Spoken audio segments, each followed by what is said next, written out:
que é a sexualidade para a psicanálise, o que a psicanálise tem a dizer e de que maneira ela diz sobre a sexualidade. Para que a gente possa começar a responder esse tipo de pergunta tão comum, vale muito considerar que o que Freud foi nos dizendo no final do século XIX, início do século XX, gradativamente, o que ele foi nos dizendo sobre a sexualidade, acabou estabelecendo, ao final das contas, uma grande ruptura, né? Comporta uma grande diferença entre o que ele veio a falar e aquilo que era mencionado, era tratado antes dele com relação à sexualidade. Esse antes dele, eu me refiro especialmente para elucidar esse antes dele a uma disciplina existente naquela época, bem como ainda hoje, uma disciplina que estava apoiada na biologia, e essa disciplina é exatamente a sexologia. Então, para que a gente possa entender o que é a sexualidade para a psicanálise, é importante que a gente possa também compreender o que é a sexualidade para a sexologia, porque haverá um grande contraste. É aí que se estabelece a grande diferença. A sexualidade, por exemplo, para a sexologia, é uma sexualidade baseada numa certa preconcepção do organismo. A sexualidade é pensada, portanto, na relação estrita com a biologia. Pensa-se a sexualidade como sendo uma função atrelada, né, totalmente submetida a uma finalidade. Essa finalidade é, em última instância, a procriação da espécie, portanto, a reprodução. Então, a sexualidade para a sexologia, ela é uma sexualidade anatômica, é uma sexualidade que parte de uma ideia um tanto quanto natural dessa função, e ela está submetida à lógica da reprodução. Portanto, o grande modelo da sexualidade para esta disciplina, a sexologia, é a junção entre o macho e a fêmea, com fins reprodutivos. É uma sexualidade, portanto, baseada na lógica, baseada no conceito de instinto, uma sexualidade instintual. Ora, Freud, quando ele escuta seus pacientes e ele vai construindo a psicanálise exatamente a partir do que esses pacientes têm a dizer sobre eles próprios, ele vai ver um cenário totalmente diferente deste. E este cenário será sustentado não pelo instinto, mas por um conceito fundamental para a psicanálise como um todo, que é o conceito de pulsão, ou como Freud nomeava em sua língua, Trieb. Pulsão é algo totalmente diferente do instinto, funciona numa outra lógica, funciona até mesmo na contramão do instinto.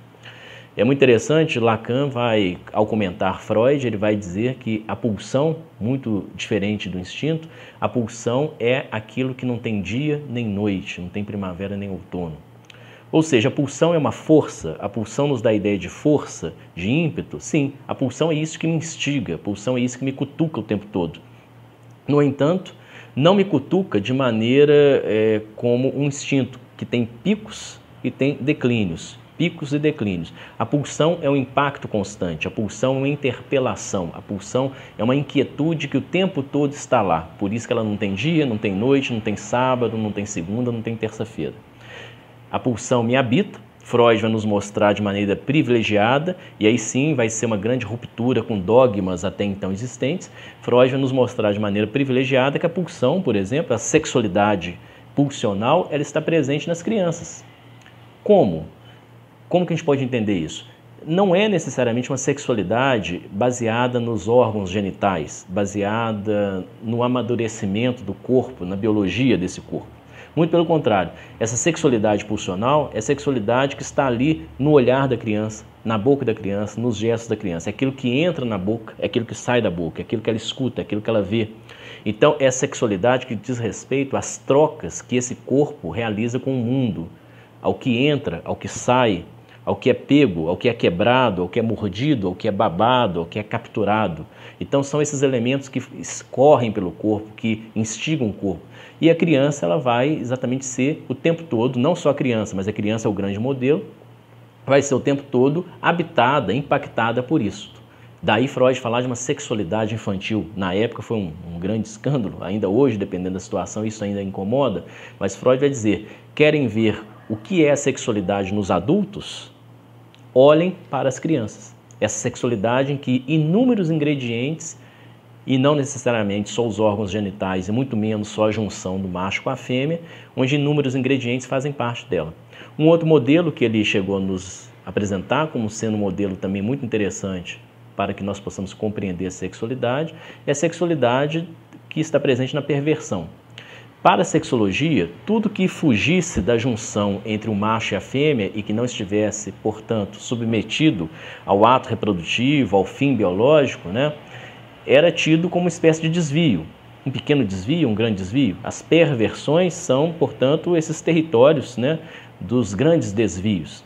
Freud vai dizer o seguinte: aquelas práticas que estão presentes lá nos chamados perversos, por exemplo, uma prática que vai enfatizar muito a presença do olhar, o fetiche, o cheiro, um pedaço de um corpo ao invés de um corpo inteiro, essas práticas que estão presentes, né, no repertório das perversões, Freud vai dizer, elas podem ser estranhas? Sim. Podem ser bizarras? Sim. Mas elas têm muito a nos elucidar sobre o que se passa aqui conosco. Então é aí que Freud vai dizer que aquele estranho que está lá aparentemente longe de nós, no caso das perversões, ele tem muito o que dizer sobre o que acontece aqui conosco. Entre um homem e uma mulher, entre um homem, uma mulher e uma mulher. Então os ingredientes da perversão fazem parte da sexualidade usual. Isso não faz de todos, certamente, perversos, mas é muito interessante quando Freud, ao invés dele manter territórios afastados, ele aproxima esses territórios e cria um discurso e cria uma prática que são muito novos em relação a nós mesmos. Para que a gente possa entender um pouco melhor isso, então vale compreender que para a sexologia, a sexualidade então funcionava como uma espécie de reta, com algumas curvas, mas curvas pelo menos sinalizadas previamente. Para Freud, a sexualidade pulsional é, na verdade, um labirinto, onde cada um de nós haverá de encontrar o seu fio de Ariadne, haverá de encontrar o seu caminho. Então, um menino que nasce com um corpo de menino, ou uma menina que nasce com um corpo de menino, ou seja, são reconhecidos por nós enquanto menino e menina, isto não resolve em nada o posicionamento que cada um deles no futuro haverá de ter quanto ao que é um homem e ao que é uma mulher, e quanto à sua própria relação com o desejo. Então a sexualidade para a psicanálise, a sexualidade pulsional que me instiga, que me habita, que me leva o tempo todo a responder o que eu quero, ou seja, o que eu desejo, é essa sexualidade em que eu terei de encontrar o meu caminho.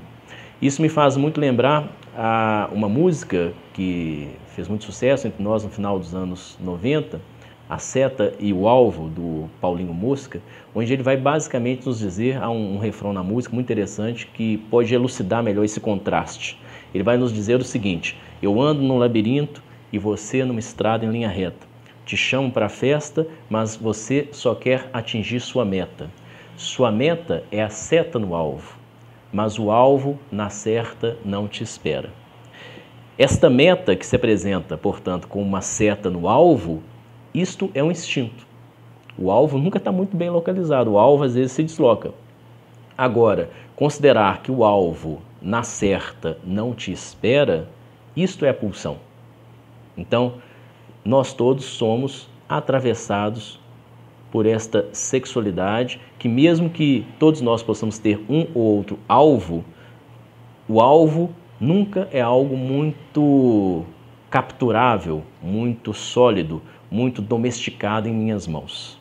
Sexualidade, então, é sempre alguma coisa que me leva a me posicionar, me leva ao tempo todo ter de responder com os elementos que eu tenho. Responder quanto ao que eu sou, o que eu quero, como eu faço, como eu deixo de fazer. Não há garantias. A pulsão é esse território que nos conduz ao aberto, diferentemente do instinto, que nos conduz para algo supostamente fechado e certeiro.